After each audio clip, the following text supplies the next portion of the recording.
Imagine a man standing in the middle of a burning city. He doesn't run. He doesn't scream. He simply watches the structures collapse one by one while smoke covers the sky. He knows these ruins were temples, libraries, palaces of a gold certainties. And now there is only ash, only silence, only emptiness. This man is Friedrich Nietzsche, and this burning city is 19th century Western civilization. Welcome to nihilism. Grab your whiskey so we can delve deeper into the subject. Nietzsche's Nihilism Explained. But first, if you enjoy diving into the depths of philosophy without fear of confronting uncomfortable truths, subscribe to the channel, because there nobody sells you comforting illusions. Nietzsche once said, "Nihilism is at the door. Where does this most unsettling of all guests come from?" That's right. The guy wasn't exaggerating. He saw nihilism as a cultural disease, a silent virus spreading across Europe. And here we are, more than a century later, still infected. Now, tell me, have you ever woken up feeling like nothing really matters? Do you think your work is just a useless cog in the machine? That your achievements are empty? That even your passions seem like a poorly rehearsed performance? Calm down, breathe. You haven't gone crazy. You've just stumbled upon nihilism. But what the heck is nihilism? Anyway, the word comes from Latin. Nothing. Nothing. Simple. Right? Wrong. Because nihilism isn't just saying nothing matters while scrolling through your Instagram feed for the 1000th time today. It's not that lazy cynicism of someone who's given up on life but keeps paying for Netflix. Nihilism, for Nietzsche, is something much deeper, much more frightening. It's the loss of meaning, the erosion of values, the feeling that all the answers humanity has given to why do we exist have turned to dust, God, dead, morality, relative, truth, perspective, purpose, invention, and now you're floating in space without gravity, without ground, without direction. Nietzsche diagnosed this as a European cultural disease. He looked around and saw a civilization that had killed God, yet that famous phrase, we'll get to it later, but still lacked the courage to face the consequences. It was as if all of Europe were at a wake, pretending the dead man was still breathing. Because, consider this, for centuries, God was the foundation. He gave meaning to pain, injustice, and death. Suffer now, you will be rewarded later. Be good, heaven awaits you. Everything has a divine purpose, and suddenly, science, enlightenment, reason, God was ousted from the throne, and along with him, all the absolute values that underpin morality, ethics, the very concept of truth. The result, a gigantic void, a cultural black hole. And here's the trick, Nietzsche was not happy about that. He wasn't celebrating.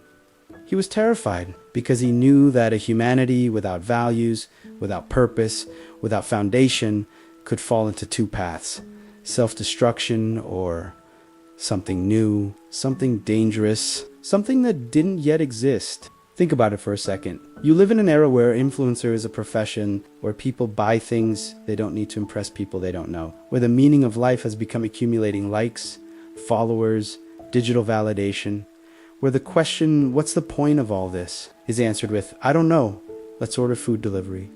This is nihilism, my friend. Only now it's disguised as normality. Asuruti, as numbing comfort. Nietzsche called this passive nihilism, but hold on, we'll unpack that in the next topic. For now, understand this. Nihilism is not a philosophy. It's a diagnosis. It's Nietzsche shaking you by the shoulders and shouting, wake up. You're living in a world where nothing means anything, and you haven't even realized it. And the most disturbing part, he was right. Now that you understand that nihilism is this gigantic existential void, this loss of foundation that has corroded everything, comes to the question that really matters. What do you do with that? Because Luke, nihilism isn't a choice. You don't wake up one day and decide, today I'm going to be a nihilist. No, nihilism is a condition. It's the air you breathe in a civilization that killed its gods but forgot to create something in their place. The question isn't ... with you are in nihilism? The question is, what kind of nihilist are you going to be? And here Nietzsche makes a brutal, almost cruel distinction, passive nihilism versus active nihilism. Let's start with the worst. Passive nihilism. Imagine that guy, you know that guy. Everyone knows him. He complains about everything. Life has no meaning. The system is oppressive. The world is unfair. Nothing is worthwhile. He spends all day consuming content series, social media, pornography, emotional fast food just to fill the void. He doesn't create. He doesn't build. He doesn't take risks. He just exists, vegetating, waiting for death to arrive. This is the passive nihilist. And Nietzsche had a special name for this pathetic creature, the last man. No, thus spoke Zarathustra. Nietzsche describes the last man as one who has given up everything that is great, dangerous, noble. He wants comfort, security. He wants nothing to hurt, nothing to challenge, nothing to demand, a little poison now and then that produces pleasant dreams, and much poison at the end. For a pleasant death, he is literally the kind of person who spends his entire life in a lukewarm comfort zone, complaining but without the courage to change anything. Sound familiar? It should, because you live surrounded by last men. They're in jobs they hate but won't quit. In dead relationships they maintain out of fear of loneliness. In the numbing routine they repeat like a time. Do they know life is meaningless? They do. But they prefer the comfort of emptiness to the pain of transformation. Passive nihilism is resignation. It is resentment. It is looking into the abyss and simply lying down in it. It is pathetic. It is cowardly, and it is precisely what Nietzsche despised most. But wait, there is another way. Active nihilism. If passive nihilism is lying in the abyss, active nihilism is explode the abyss. It's like staring into the void and saying, great, there are no more absolute values, no more eternal truths, no more purpose given as a gift by a benevolent God. Perfect. Now I create my own. The active nihilist does not flee from destruction. He embraces it. He understands that the old values are dead Christian morality, absolute truths, transcendent purposes, and instead of mourning them, he revives them. Finished destroying, he is the hammer that crushes idols. He is the dynamite that explodes rotten structures. Why? Because only by completely destroying the old can something new be born. Think of it like a forest. Sometimes, for a forest to grow healthy, it needs to catch fire. The fire destroys dead vegetation, clears the land, fertilizes the soil, and then new life, stronger, more vigorous.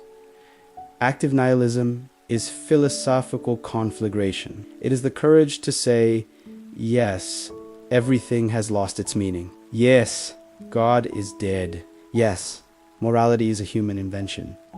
And what am I going to do with this absurd freedom? Nietzsche didn't want you to be trapped in nihilism. He wanted you to ... cross nihilism, that you would use the destruction of old values as a springboard to something greater, something more powerful. Something he called ...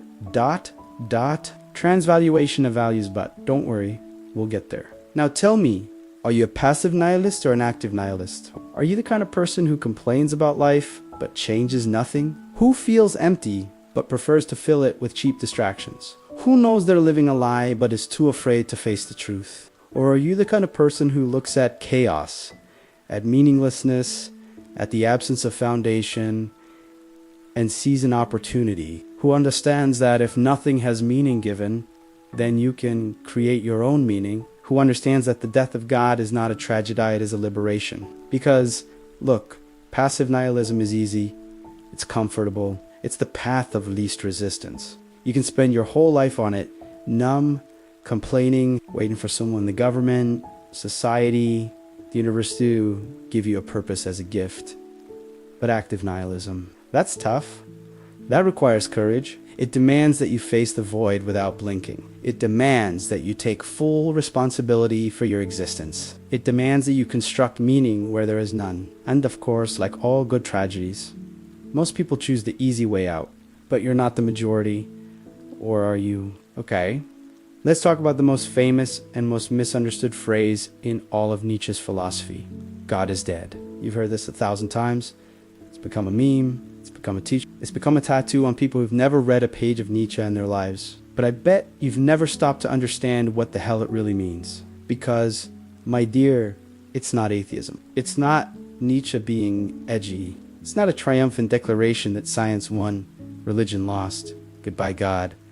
It's much more very more disturbing than that. When Nietzsche says God is dead, he's making a cultural diagnosis. He is saying humanity killed God, and now it sits beside the corpse, not knowing what to do. Let's break this down. For millennia, God was the absolute foundation of everything. He was the answer to all nagging questions. Why is there something rather than nothing? God. Why do we suffer? Divine plan. What is right and wrong? Divine commandments. What is the purpose of life? To serve God. Simple, clean, comforting. God was the ground beneath their feet, the moral compass, the ultimate meaning. And Western civilization built everything, ethics, politics, art, science upon that foundation. But then came the Enlightenment. Science arrived. Reason arrived. And slowly, silently, God began to be unnecessary. Physics explained the universe without needing a creator. Biology explained life without needing a divine breath. Philosophy questioned morality without needing commandments engraved in stone. And suddenly God was no longer the answer. God was optional. And if he is optional, if he can be questioned, if he can be discarded, then he was never absolute. And if he was never absolute, then it has always been a human invention. This is the death of God. It's not that God literally died. It's that ... the belief in the necessity of God is dead. The foundation crumbled. The ground disappeared. And now you're in free fall. And here's the horror.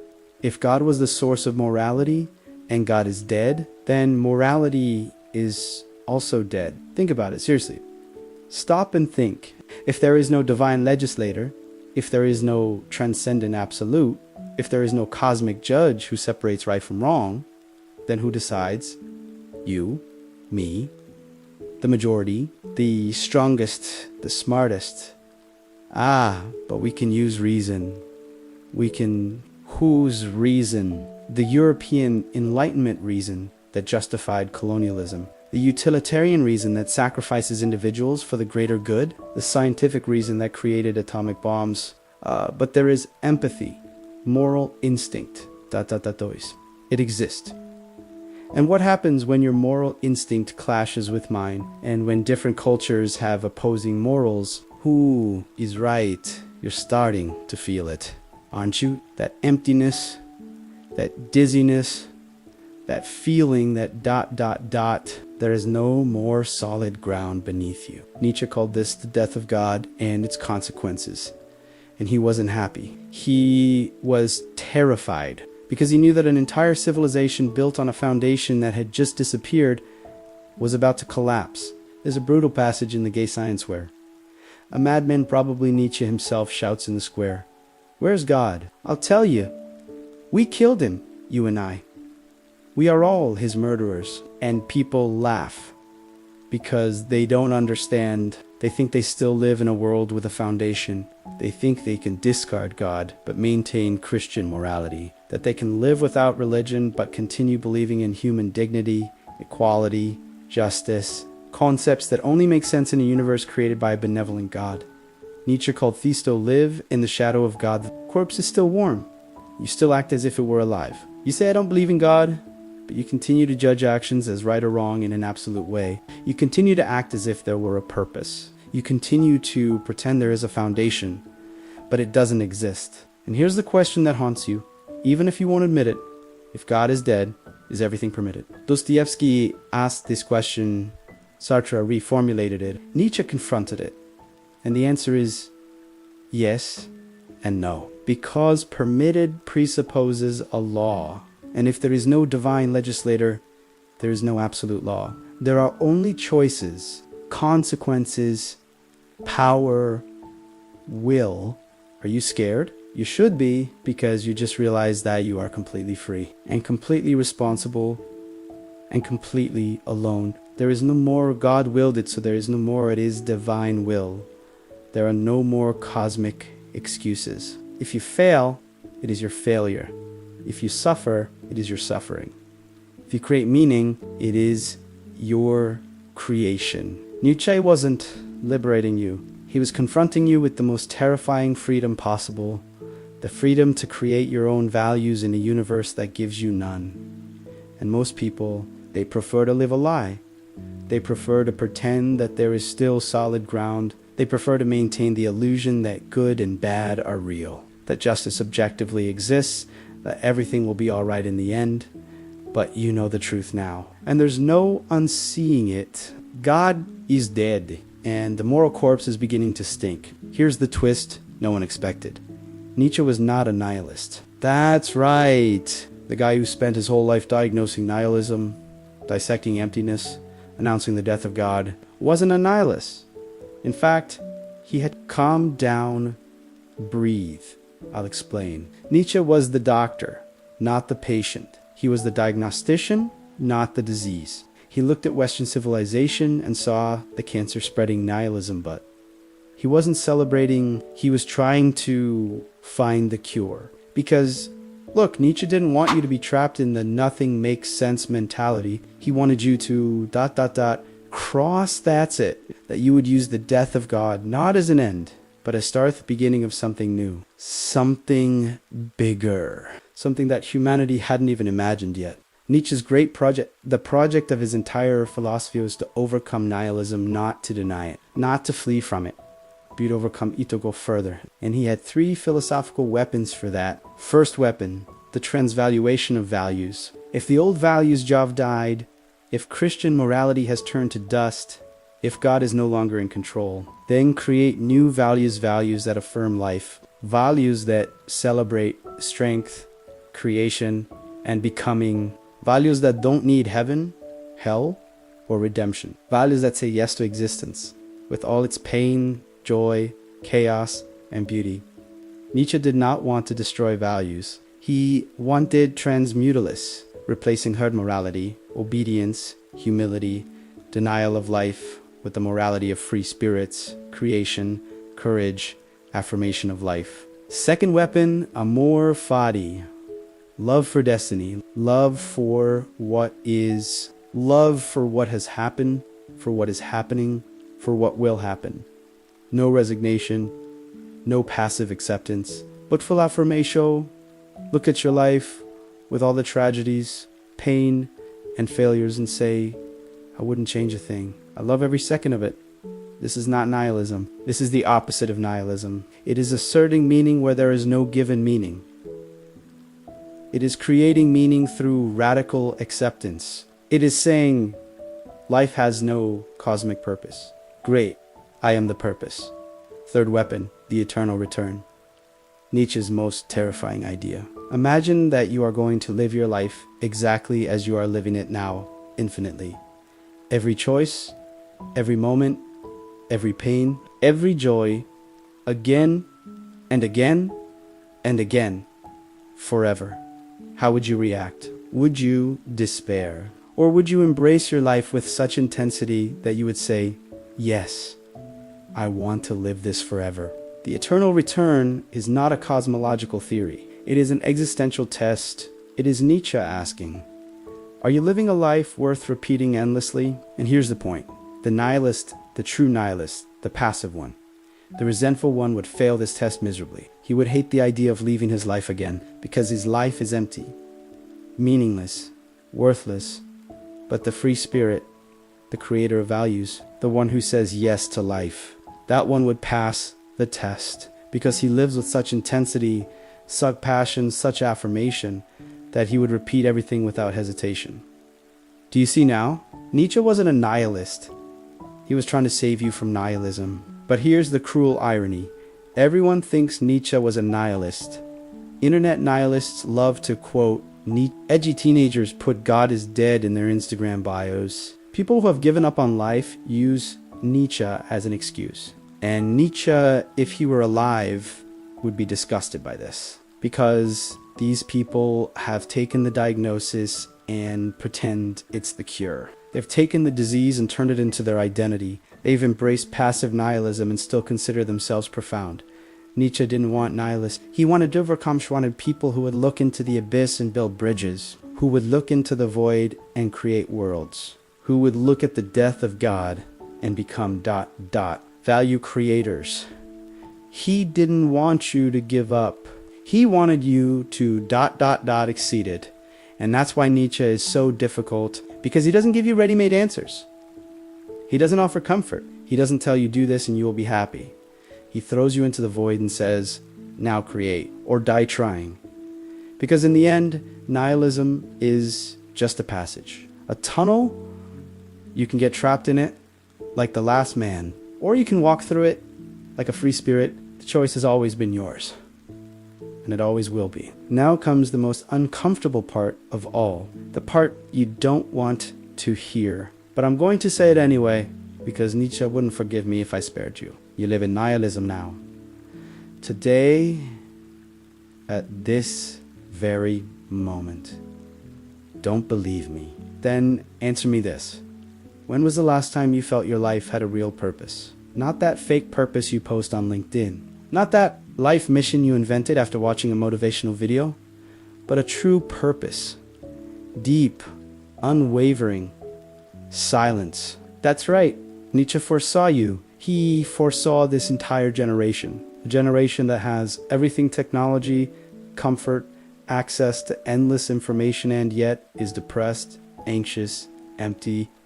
A generation that trades purpose for likes, that trades real connection for followers, that trades meaning for consumption. Do you think you're free from nihilism?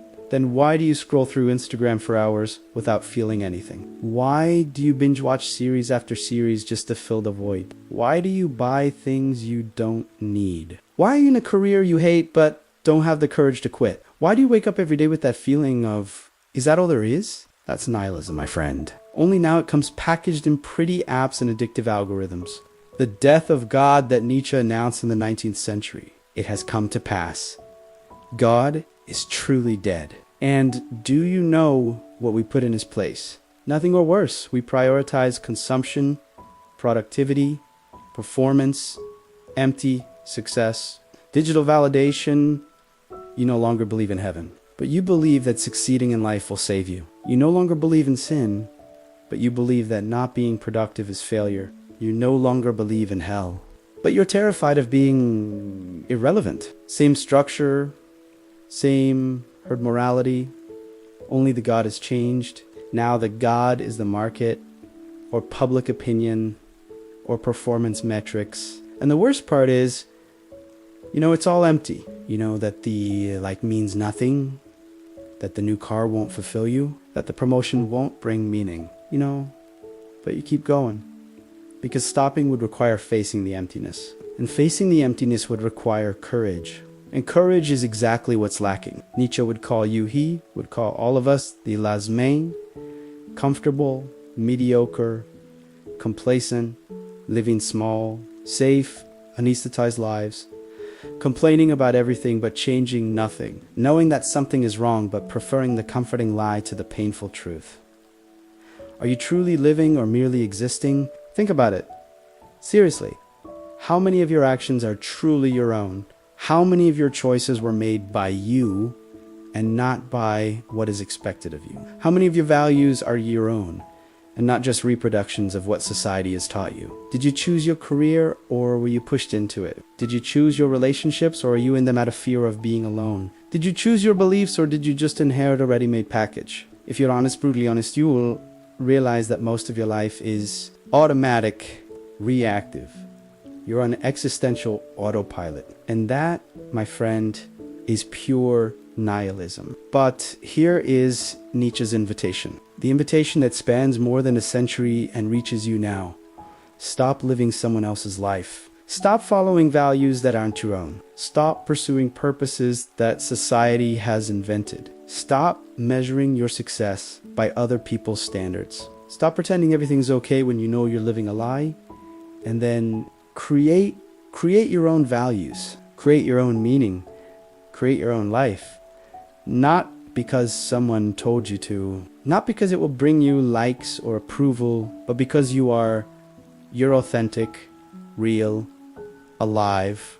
This isn't easy. This is terrifying because it means taking full responsibility. It means looking in the mirror and admitting, if my life has no meaning, it's because I haven't created any. It means stopping blaming the system, your parents, fate, the world. It means realizing that you are free, terribly free, and freedom, my dear, is a heavy burden. But it's the only way out of nihilism, because nihilism isn't overcome with ready-made answers. It isn't overcome with new gods, new ideologies, new gurus. It's overcome when you stop looking for meaning outside yourself and start creating it within. So I ask you one last time, is nihilism a bridge or an abyss? For the last man, it is an abyss. He falls into it and never gets out. For the free spirit, it is a bridge. He crosses the void and finds something on the other side. Something new, something powerful, something that only exists because he had the courage to create it. You decide which of the two you are. Empty whiskey. Fill your glass. The next abyss awaits you. Subscribe to the channel.